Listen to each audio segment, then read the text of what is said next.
Welcome to our series on the basic elements of the Christian life. My name is Joe, and I'm joined today by Mark New. And our topic for today is the mystery of human life. Mark, in this chapter, it talks about the purpose of man's existence.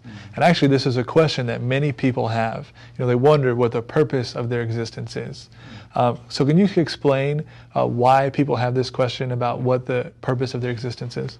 The reason why people ask concerning the purpose of their human existence is that ultimately they're seeking satisfaction.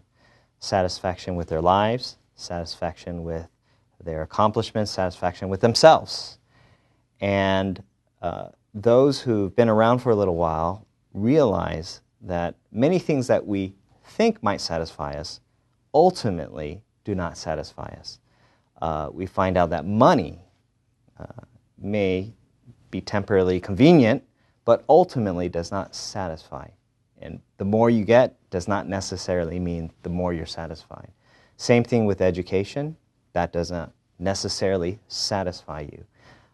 Pleasure, success, fame and fortune are all things that we think might satisfy, and we try to attain these things in order to satisfy ourselves, but they don't satisfy. And the reason, according to the scriptures, they don't satisfy is that we weren't made to contain those things. We were not made according to Genesis 1:26. We were not made in those things' image. We were actually, according to Genesis 1:26, made in the image of God. And that kind of phraseology, made in the image of God, is quite important. One can illustrate it with a glove and a hand. A glove was made in the image of a hand. And the reason, the purpose for the existence of the glove is to contain a hand.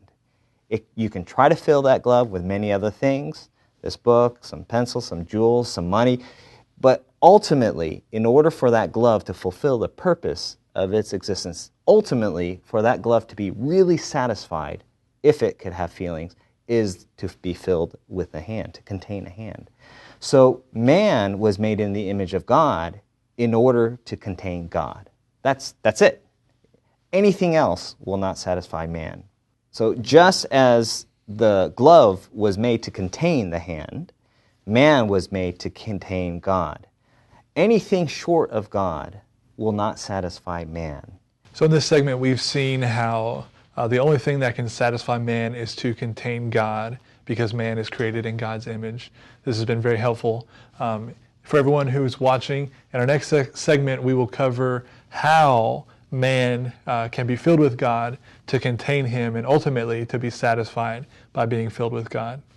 Thank you all for joining us, and we look forward to the next segment.